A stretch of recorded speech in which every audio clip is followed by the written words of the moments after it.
Il a quitté la Grande-Bretagne hier en toute discrétion. Dans sa longue bataille pour éviter son extradition, Julian Assange a conclu un accord avec les États-Unis. Accusé d'espionnage pour ses révélations sur la plateforme Wikileaks, il devrait plaider coupable devant un tribunal américain et être condamné pour cela à plus de 5 ans de prison.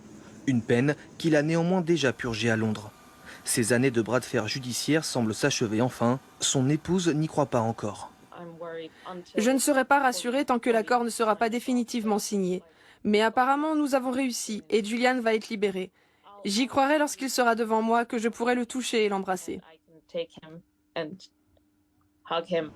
Après une escale à Bangkok, Julian Assange rejoindra les îles Mariannes, un territoire américain situé dans le Pacifique.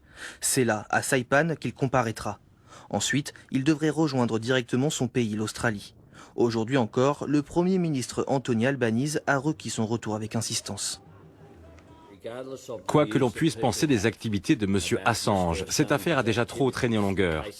Et il n'y a rien à gagner à prolonger son incarcération et nous voulons qu'on nous le ramène en Australie.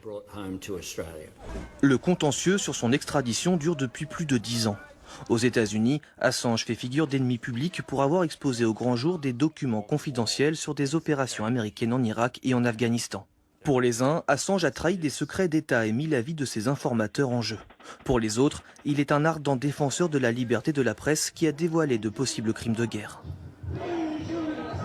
Julian Assange risquait jusqu'à 175 ans d'emprisonnement aux États-Unis. Il vient d'obtenir sa libération contre des aveux, un cadeau empoisonné pour certains qui y voient la criminalisation de fait du journalisme d'investigation.